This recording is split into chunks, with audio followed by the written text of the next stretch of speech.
welcome to another episode of Sports and Songs Podcast. We're your hosts, Dan and Andy. Today's January 23rd, Andy. How are you? I'm doing well. Yourself? Good. Doing well. We're on season 4, episode number 11. Tonight's episode is a sports edition only. All sports, all you can handle. We've got plenty for you. Now, for those of you who do watch it tonight on the 23rd, happy birthday, Maggie Susano, Gophers. Oh, yeah. I did not know that. Not going to mention the age because we don't talk about ladies and their age. We don't do that. No. So just happy birthday. No, leave it at that. Ball player on the hardwood floor for the Gophs. Gopher lady team. They don't go by Lady Gopher. They just go by Gophers, women's basketball, right? They try to do the Lady Gophers, but typically it doesn't. It doesn't roll off the tongue like the Lady Nittany Lions and stuff like that. Lady Lions. Okay. Now, Andy, we've got some hot stove action. Major League Baseball. Firing up. Now you tell me, how soon before pitchers and catchers report to camp? We'll cover that later, but it's coming up. All I got to say is Valentine's Day. Exactly. It's coming up. So there are some last-minute deals. One thing relates to the trivia question we have today. We'll fire away with the trivia. The trivia question was we'll get to the trivia question, but the reason we're having the trivia question is this last week the Twins traded away American League batting champ, current reigning champ, Luis Arraez, to the Miami Marlins in exchange for 3 players. We'll cover that later. Yep. It's rare to trade the reigning batting champion. It's fairly rare. In fact, the question tonight is, it's so rare. When was the last time a team did that? When's the last time a team who had the reigning batting champion trade that person away in the offseason? Do you remember the year, the team, the year, and the player? There's 3 things, 3 answers. I can't remember the exact year, but there was a year where I think it was Willie Wilson. We went from Kansas City to St. Louis. He was traded at the deadline. He was leading the league in batting average, and I think he still won the batting title in the other league that year. Oh, interesting. So that would have been in the early 80s. That's not the answer, but that's something. It's rare like that because you typically that doesn't happen. So it's pretty rare, but we'll get to the answer at the end of the show. You can look that up as I'm babbling on here if you want. Look it up on Google on your machine here while we're covering some sports. Get Kevin on that.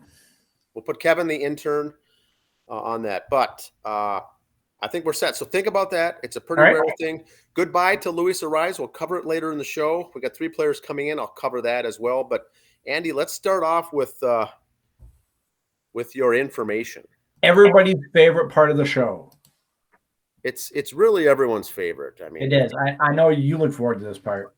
I look forward to this. Now, keep in mind for the listeners out there, Andy and I in the pre-production meeting do not go over this. I'm unaware of what the soapbox is on every single episode. He has it. So it's surprising to me as it is to him. So let's hear it. NBC Sports, I'm not a big fan to start with. Okay.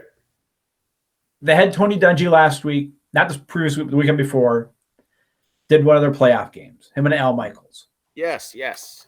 Tony Dungy's pretty monotone. He doesn't get really upset or screamed or excited like a John Madden or a Tony Romo really gets into the game. Yes, correct. Dungy's pretty monotone. So everybody made fun of him and ripped on NBC for having him do that. That's Tony Dungy, though. That's what he does. He's monotone. He is, but Andy, so for the listeners out there, if they don't know, Tony Dungy, former coach, former Golden Gopher actually, but he's been a longtime NFL analyst in the studio only, and a couple times he's made appearances in the press box doing play-by-play or color analyst, and so he did the AFC. Was it the AFC? Yeah, the Jacksonville San Diego game. Yes. So, he did. He was in the booth for the play-by-play with Al Michaels. So, yes, continue on. And that's just who he is. And I know NBC was really upset with Dungy, and I'm not going to get in this part, but he put something on Twitter they didn't agree with. We don't do politics, so I'm not going down that road. And then they pile on with this stuff. That's Tony Dungy, Mr. Monotone. I mean, that's why I like him in the studio as an analyst. I wish he had a talk. He's been a speaker. You get his book on tape. He's got such a nice, soothing voice. He's not an analyst, though. He can't be at the stadium doing a game. Yeah, I agree with that. Not him. So what was the reason then they had him on? Were they a guy short or a person short, or because they were doing 2 games? They don't have NBC doesn't have a football team during the season. They just do Sunday night. So they had both games that week. They had 2 games that week. So they needed a second set. Second set. So that's why it came up. Why they didn't have Rodney Harrison do it, but he's got to do the studio stuff for the other one. Big deal. Rodney would have been great and vocal and exciting, and Little Collinsworth could have been with them, and they could have just been like to do their sideline stuff before the Sunday night game anyway. Yep. They had those 2 go do it.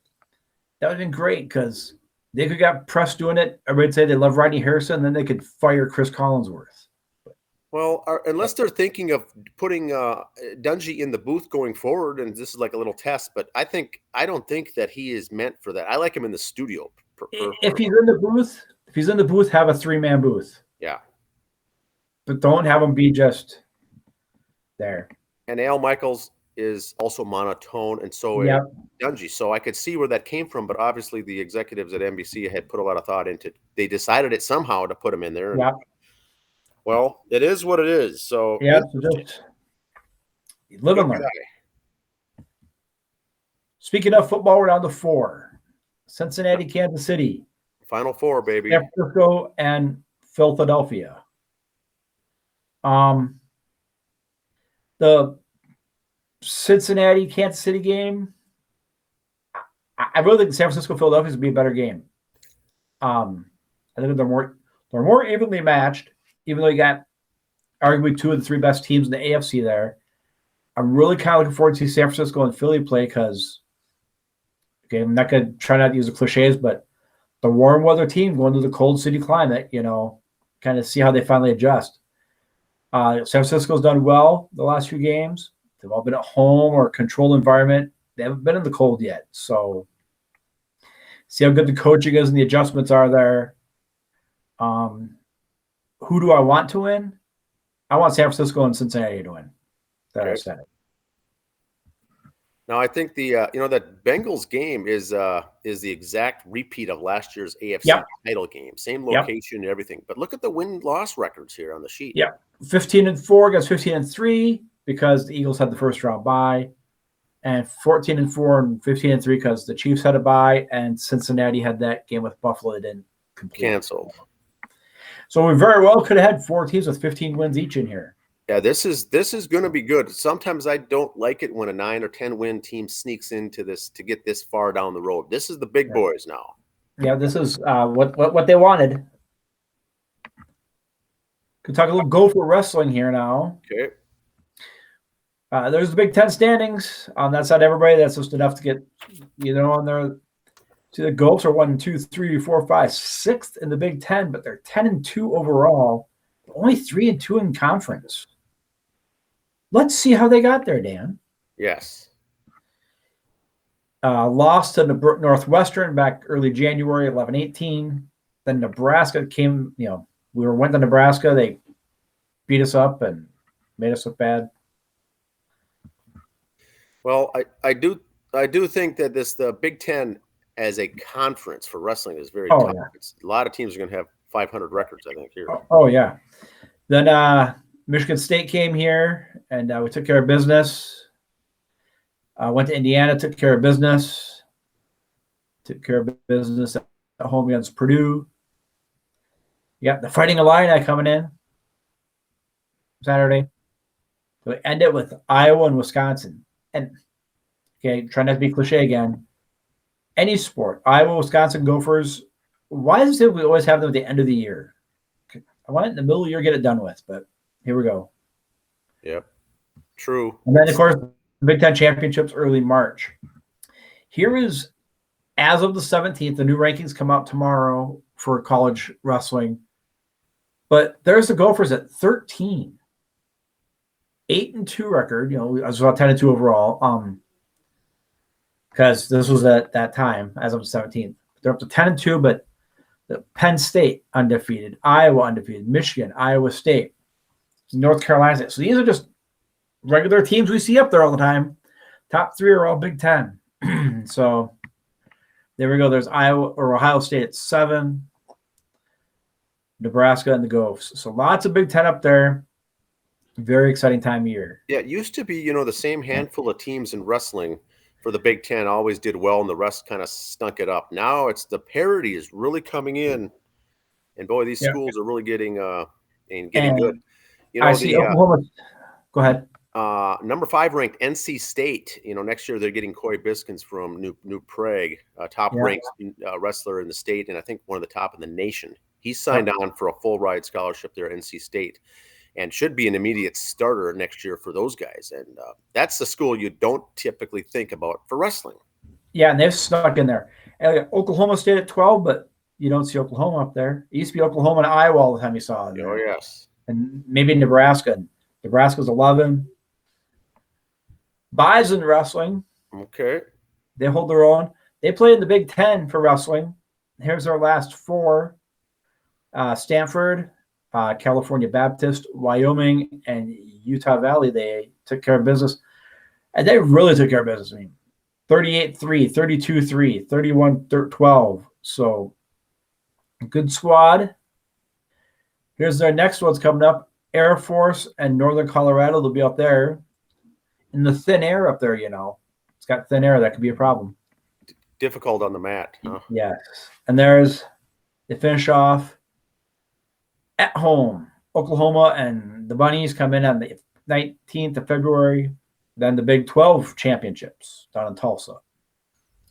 Now, they don't really have a Division I, Division II for wrestling. It's all one. But when they seed them or rank them like this, they kind of break them off. So you saw the Gophers in the first ranking. Now here's the second tier rankings. And there's North Dakota State number 2.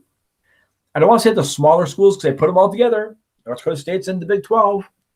We saw how they wrestled the Gophers this year and some other big schools. But they kind of, for love here, there's the Bison then hitting at 2nd. South Dakota State's 4. So it's going to be a tough one to end the season there. Northern Colorado's 9. And you got the military schools in there too. So they're hanging on up there. Gopher hockey, the men's team, 18-7-1 right now, 12-3-1 conference. Big Ten, all 7 teams. Gophers 1, Ohio State 2, Penn State 3. Now remember that. That's in the Big Ten where we got it listed here. Not because the Gophers are our local team we put in first. This is off the Big Ten's website. They go off winning percentage. So they're first. But you look at the rankings, they're second with St. Cloud first, Penn State 6th, Ohio State 8th. But again, when coaches vote, this is how it goes. The gals, the women's hockey, 23-2, or 20 wins, 30 losses, 2 ties.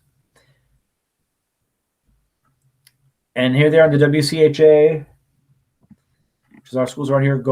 Lady Gophers are first. Again, winning percentage. Gophers, Ohio State, Wisconsin. But you look at the ranking, the seeding or rankings from the polls. Ohio State's first, and the Gophers are third.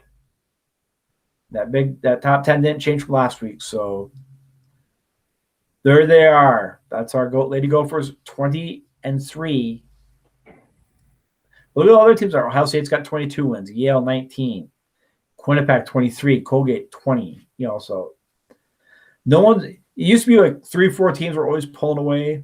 A lot more balance in women's hockey now. Okay. And here's how they finish off the year. Number 5, Minnesota Duluth, up at Duluth for the Lady Gophers. Then they're here against Ohio State, who's 2. Wow. And here for Wisconsin, that's number 3. So they got their work cut out for them, as we like to say in the business. Wow. Good stuff. Last 4 at home against 2 tough teams, so we will see. World Baseball Classic. Dan, I am happy to announce that Sports and Songs is the official Carver County representative, or your Carver County hookup for the World Baseball Classic. Yes, it is. The podcast. So all World Baseball Classic stuff you'll find right here. We'll have a banner on the outfield, left field wall at the games, right? Yes. If you look closely, you'll see it. Yeah. It's really one of our interns holding up like a whiteboard, but yeah. Here is the pool play. Okay. The left side of the bracket, as we like to say. As you see, those games will be played in Taiwan and in Tokyo, Japan. The 8th through 12th and 9th through 13th. And they have their quarterfinals in Tokyo, the 15th and 16th of March. The right side of the bracket can be played in Arizona and Florida. Pool C will be in Arizona. Pool D will be in Florida.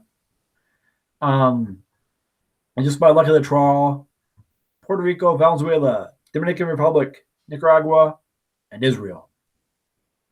It's kind of like the old NFC West when Atlanta was in the NFC West. Yes. How Israel got in that group, I don't know, but there you go. They'll play Arizona and Florida. Then they go to Florida for their semis. And then Florida will have the finals and championship. Now, like we've done our maps, excuse me, like we've done our maps in the past, just so you know, those teams coming in from Tokyo on the 16th. They got to play on the 19th. That's like 3 days later. It is a 14-hour difference between Tokyo and here. So they'll have a couple days to hopefully get adjusted and be fine. I'm not worried about it. The thing I think is be fun about what I like about the World Baseball Classic right now. Ohtani is pitching for Japan. Okay. He very well could be pitching against Mike Trout, who's playing for Team USA. Oh, interesting. Yes. I mean, use that as an example. You could see teammates facing each other. Yeah. Which is kind of fun, which could make for a very fun year in the clubhouse for that team if whoever gets the best of the other one. Oh, yes. Long season, I'm sure. I struck you out, yeah, but we won, so the banter will go back and forth.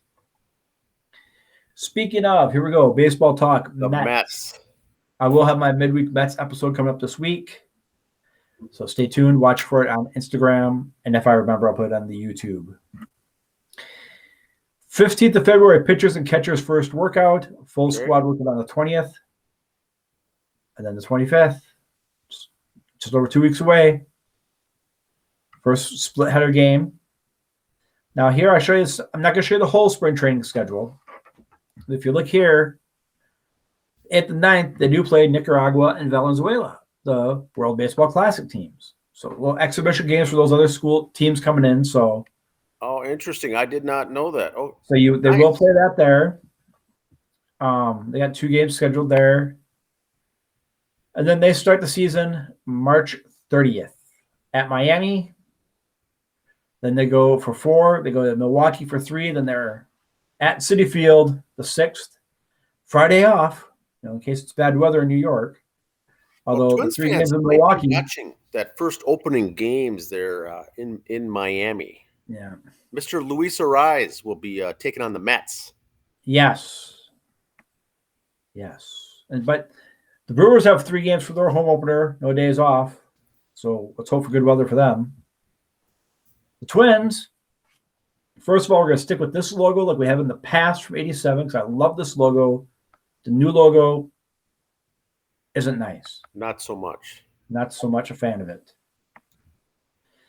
So there's the Twins' 16th pitchers and catchers and first workout. And then they have their first spring training game next weekend. And you see there they play the DR, as we like to call them, on the 9th for a warm-up game. Oh, and then okay.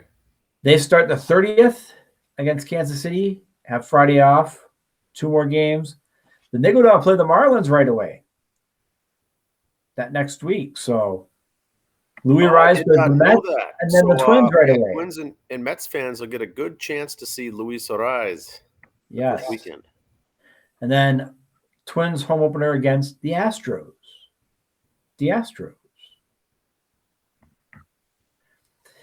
Hockey.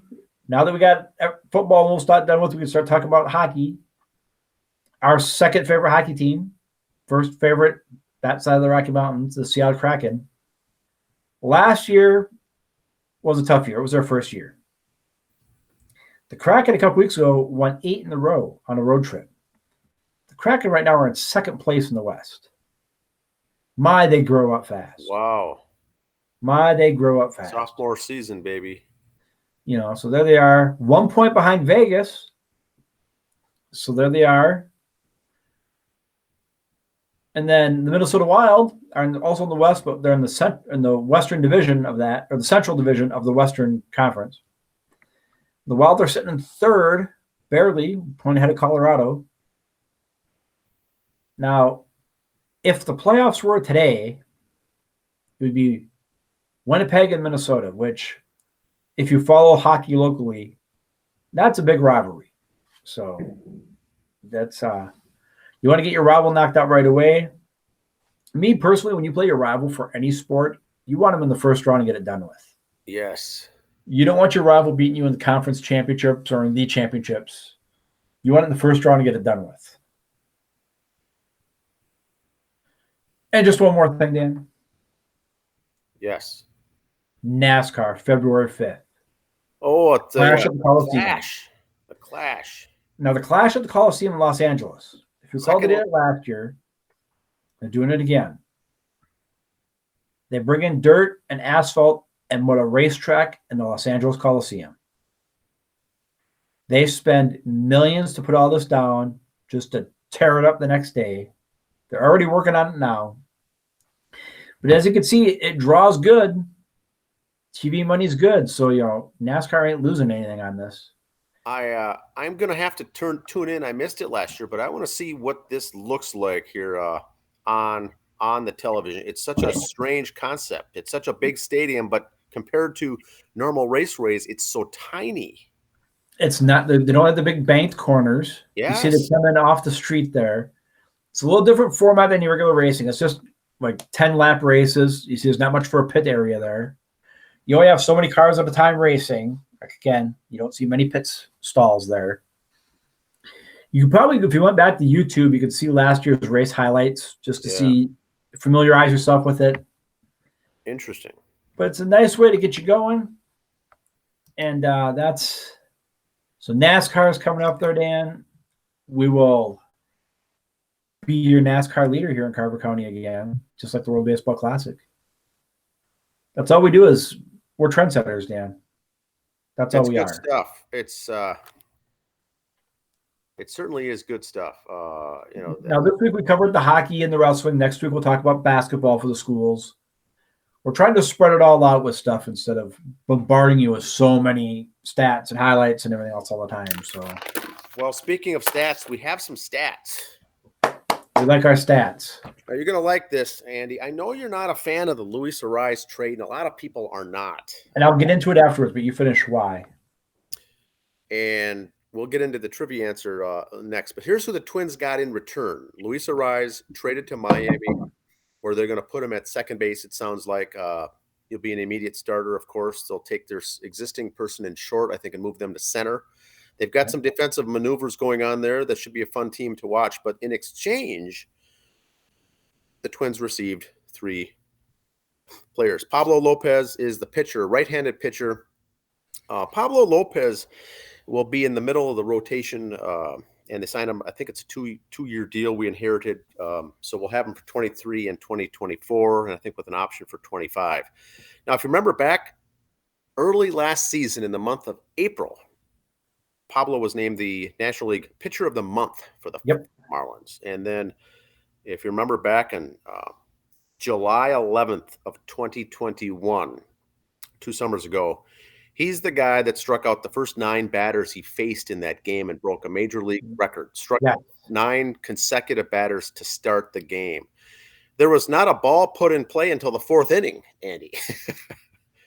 Wow. So he was that guy who did that. Should be a good guy. Not a big name, not a big household name, but should work really good here with the Twins and the Twins staff as far as a good arm, a young good arm. Now, they also received a 17-year-old Byron Chourio. Kind of reminds me of Byron Buxton. This guy's 6'2", center fielder, steals bases, and can run and can hit. Young guy, young kid. They have him figured to play center field, but This is, by the time he comes up, will be 6, it could be 5, 6, 7 years down the road. Is this a Byron Buxton replacement? I don't know. Buxton signed that 6-year deal. Who knows? This guy's good, though. They say he's going to figure in to be a corner outfielder down the road, they think, but he will start and practice as a center fielder, switch hitter. If you look at the Twins, the guys they've been getting lately in terms of trades, they're switch hitting batters is what I see a lot of. The Twins, and they like to get that mix, and so same holds true with Jose Salas, the shortstop. He's 19 years old, another young kid. He's number 5 on the prospect list for the Marlins. Twins plugged him in. He drops into number 13. Twins are pretty deep, I think, in the scouting prospect list, so he dropped in at number 13. Now, Jose comes from a big family, a big baseball family in Venezuela. His grandfather played pro ball. His father played pro ball. His uncle played pro ball. He's playing pro ball. When he came on the international draft, it was a $2.8 million signing bonus when Jose signed with the Marlins. This was a big stick, big defensive baseball IQ, smart, intelligent player with baseball in the bloodlines. His younger brother right now is the number 1 prospect for the 2023 prospects for the International League signing coming up. His younger brother. Now, when you said his dad and his uncle played pro ball, you mean Major League Baseball or professional Mexican baseball? They played Venezuelan professional ball in Venezuela, not the big leagues. Big difference, but still did it for a living.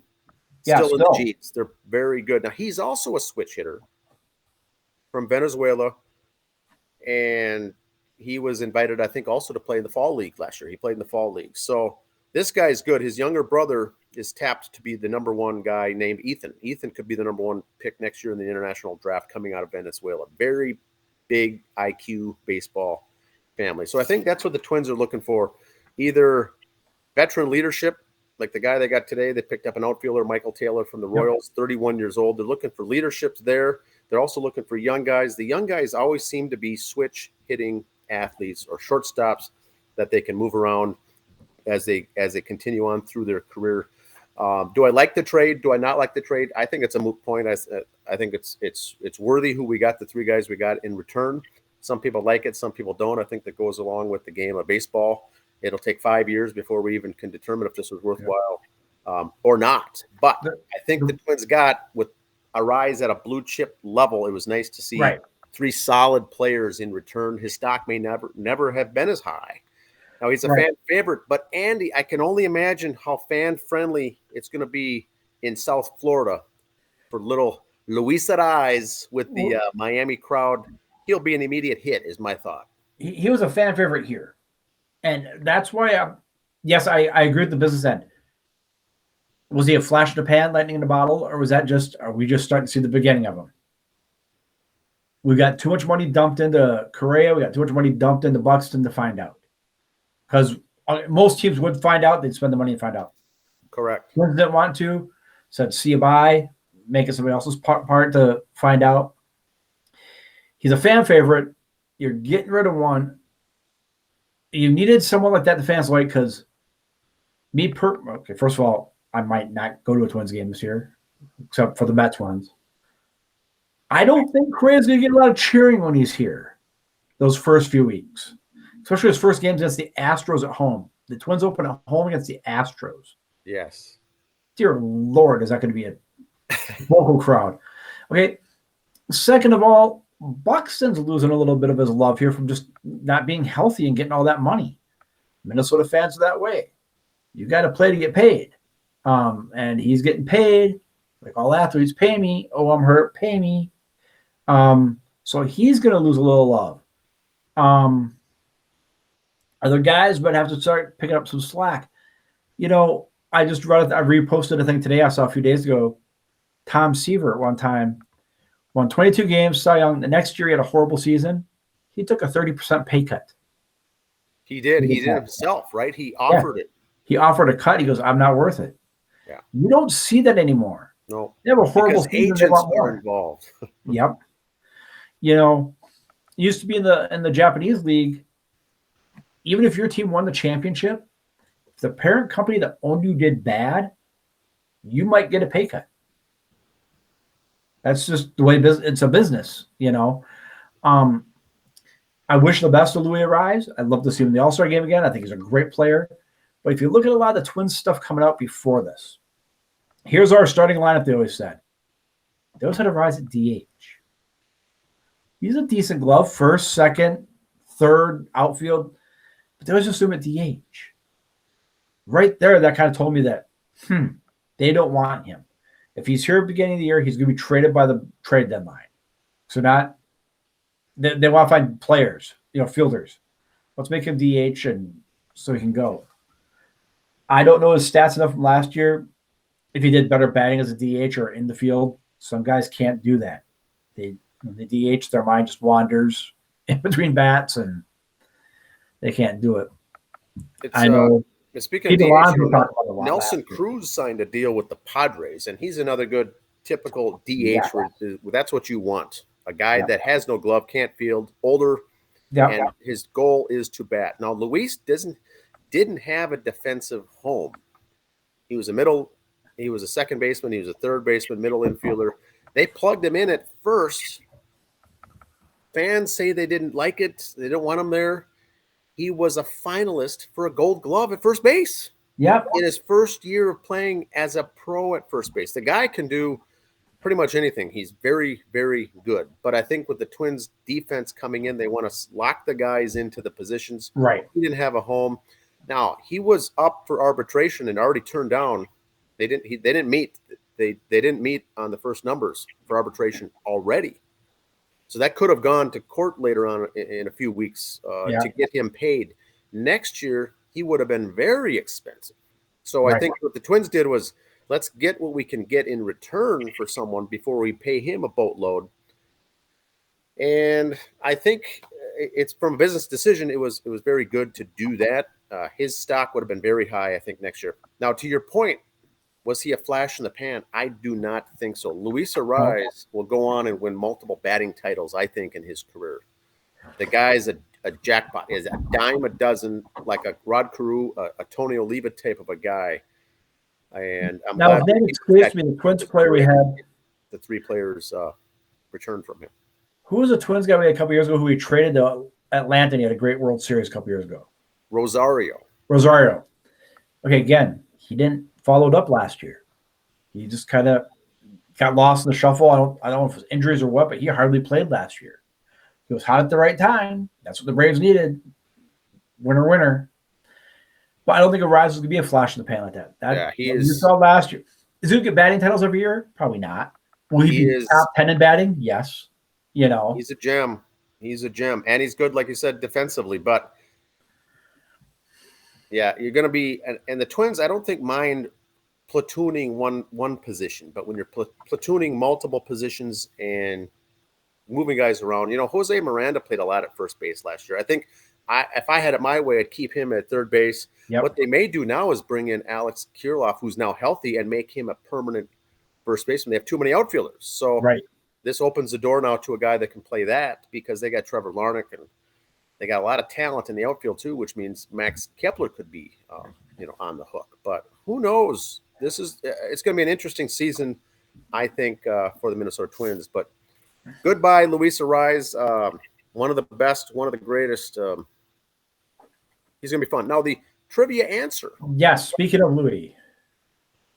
The Minnesota Twins traded away Luis Arraez, current batting champion. The question at the beginning of the show was, what's the last time a Major League Baseball team did that? Traded away the reigning batting champ in either the National or the American League. Do you know the year or the team? I think I can see a guy leaving for free agency, but I'm trying to think of trading, though. Yes, that is the difference, too, because people have done that where their contract ended and they signed and played for a different team via free agency. But this is an outright trade. Okay. I know there was 2 years the Marlins won it where they basically bought a championship. And then dumped over the next year, but I don't think anyone was a batting champ then. Maybe someone did sneak in there with the Bay. I got nothing. The answer for the team is the Minnesota Twins. They were the last team to trade a reigning batting champ. Now, this was 1979. Rod Carew was Rod the Carew. batting champ and was traded for the 79 season to play with the California Angels. So very rarely is that ever done, but boy, I saw that information there that the Twins did it for the last 2 times that it's ever happened. It involved the Minnesota Twins. I thought it was worthy of a trivia question. Yep, that's very good trivia. Please leave your thoughts below if you have any other information on either the trade or the Mets or the Twins or the World Baseball Classic. We're always welcome your comments. That's right. Anything else for the show, Andy? No, just like I said, World Baseball Classic. Some of those players, like I said, we saw it. Pitchers and catchers go on the 15th and 16th. Those involved in the World Baseball Classic are reporting in the next week, if they haven't already. So, not everybody, but like Lindor with the Mets and Alonso with the Mets. They're going to their respective clubs. I think Correa is playing for the DR, but I think he's the only Twin player that's involved. And they're still throwing in guys at the last minute for filling in spots on rosters. So, but by next week, we should know the official rosters for the teams and see how many Twins and Mets we have playing. Well, we'll keep everyone posted on that, but there's a lot going on here with a few weeks coming up with baseball. The hot stove is wrapping up, but enjoy your week, everyone. Please leave your comments below with also requests of topics we can talk about in the future, but have a good week. All right, see ya.